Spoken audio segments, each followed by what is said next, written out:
I don't think that Denver is going to continue making these same circus shots throughout this series. I mean, Jamal Murray and Jokic are just not that great at shot making at a consistent level. Jokic is more of a passer, and Jamal Murray is a real inconsistent player that can't really peak against good defenses. To 11.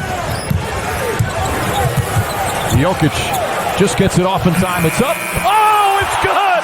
Of course it goes in! Jokic from downtown! Anthony Davis just stares at him. Even the desperation shots go in. Extraordinary. Free ball throughout the playoffs as Jokic falls to the floor. He got in a collision with Schroeder. Murray leans in. Double clutch. He got it. What a tough shot from Murray. Murray fires away a three. It's good. Jamal Murray struggling all night, making some big buckets here in the fourth. Murray with Davis on him. He's going to have to put it up. Step back. Three-pointer. It's good. Jamal Murray from way downtown. And Denver goes up 4. Finds Jokic. Back to Murray. Shot clock winding down. Puts up a three. Bang! Jamal Murray once again from downtown. Defending Jamal Murray. Jokic back to Murray. Another three-pointer. It's good! Jamal Murray red hot! Jamal Murray staying in front of LeBron James. Murray, 2-point shot. That's good! In the second quarter. Murray gets inside, back to Jokic. Shot clock winding down. Jokic has to put it up.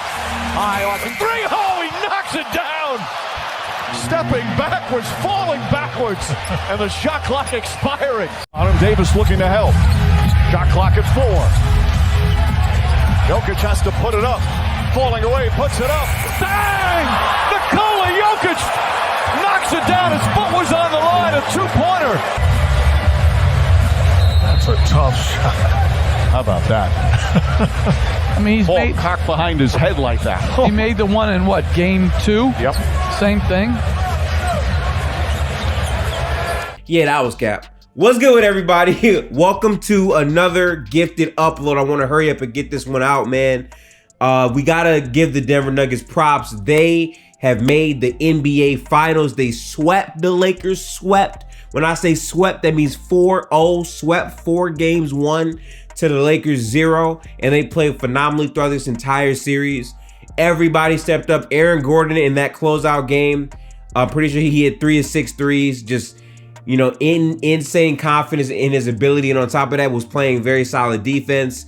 KCP in game 3 when Jokic was getting in foul trouble, the threes that he hit to sustain things. And obviously when you talk about the 2 best players on the team, Jamal Murray was a marvel in this series. First player to average 30 plus points on 50, 40, 90 in an entire playoff series in the Western Conference Finals, except for Steph, who was technically higher but shot 89% from the free throw line. As a Warriors fan, got to get that in. But shout out to Jamal Murray. A lot of people said he would not be able to play at that level. He proved a lot of people wrong, doing everything that he did against that best defense. And in game 2, having his stellar 20-plus point fourth quarter that sealed the deal for Denver in game 2.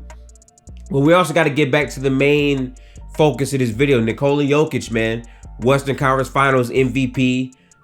Played well, found ways to impact this game with his crazy shot making, the passing, of course, the rebounding and the pushing of the pace when he got the rebound and pushed the ball to find shooters in transition, the screens he set, the post-ups, all of that. Jokic is just a really, really good basketball player and is absolutely at the top of the NBA stars in this league. And you got to give him a lot of credit because a lot of people were saying the entire season, oh, Jokic isn't a real MVP. It's really Joel Embiid. How can you give the 3rd in a row MVP to Jokic when he hasn't won anything? He hasn't had real playoff success, despite them going to a Western Conference Finals.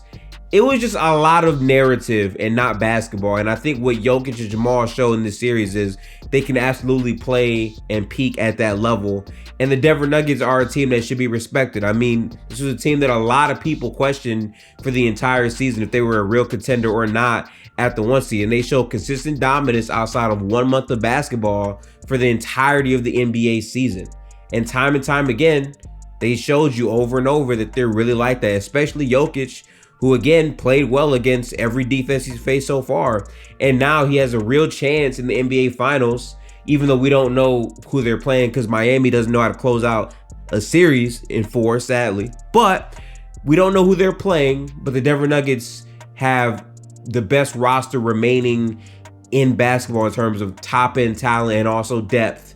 And whoever comes out of the East, I don't think that they're going to be able to beat the Nuggets. I do think that the Heat come out is going to be a very competitive series, but I think my pick would still be Nuggets, at least right now before diving into the numbers in the film. That's really where I'm leaning. But you got to give Jokic a lot of credit. I mean, this was a guy that everyone disrespected, and he's showing you time and time again, I am a winner.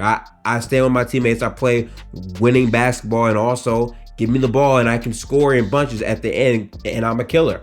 A lot of people didn't think of Nikola Jokic as the killer based on the way that he got everyone involved. But Jokic, make no mistake about it, wants to win basketball games and wants to be that guy to take the ball and score. And he did that in multiple facets in this series. I mean, that dagger game winner over Anthony Davis to basically seal game 4, you got to give Jokic a lot of credit, man. So I love it a lot. Those clips that I used at the beginning, I just wanted to use as proof of how dangerous these guys were in this series with their shot making, because it actually means a lot. They were able to handle business, and for a team that has no real finals experience to make it this far, get through their series, sweeping the conference finals, ending their first round opponent in 5 games, and then only going 6 games in the second round. It really speaks to how good this team is. And this is a testament to Calvin Booth and the Denver executives who put this team together by signing guys like Bruce Brown and KCP, and guys who can just come in, knock down shots, and be great. And another player that we have to give a lot of credit to as well, Michael Porter Jr. I mean, this guy we all knew was a really good shooter, but this season in the playoffs, he's been spectacular in terms of playing his role on the defensive end and also passing the ball. I mean, I'm pretty sure in game 3, he had 6 assists, but if you just watched him, like the way that he was just making the extra pass in the flow of the offense and not really trying to force his offense too crazy was really good. And that's a big part of the growth in his game, because as he ages, he'll be able to get better at putting the ball on the floor and making those secondary passes. So for him to really buy in, knowing that he's not going to have much of a featured opportunity yet on this roster, but as he gets older, I promise you he will, is a testament to how much he wants to win, how much he wants to contribute to winning basketball. And if you're going to win a championship, you have to have guys who can step up in these roles and knock down big shots for you and take you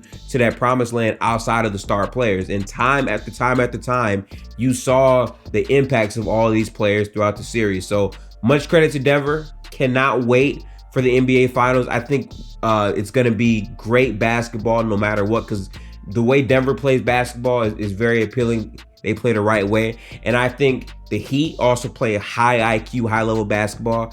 That is my pick to still go to the finals. But if for whatever reason Boston overcomes all the odds and comes out, I still think that's great basketball, because then the high-end talent will have been super battle tested against a really good coaching in Spoelstra, and they can also compete with the Denver Nuggets. So either way, the NBA Finals is going to be an absolute banger of a playoff series, and I will be here covering it all. So I appreciate everyone that tapped into this video. We're going to have more coming out. I'm delaying the podcast drop until later on because I want to specifically do a recap of this series and also the Denver Nuggets season with my guy Swiper, but we'll be holding that off till later. But appreciate you guys. Make sure to like, comment, subscribe, and I'll catch you guys in the next gifted upload. Peace out, everybody. Appreciate basketball, because that's the #1 thing to focus on this time in the playoffs. Peace out, people. You know, you win game 1 of the playoffs, and all everybody talked about was the Lakers. Let's be honest, that was a national narrative was, hey, the Lakers are fine. They're down 1-0, but they figured something out. No one talked about Nikola just had a historic performance. He's got 13 triple-doubles now, 3rd all time. What he's doing is just incredible, but the narrative wasn't about the Nuggets. The narrative wasn't about Nikola. The narrative is about the Lakers and their adjustments. So, you know, you put that in your pipe, you smoke it, and you come back, and you know what? We're going to go up 2-0.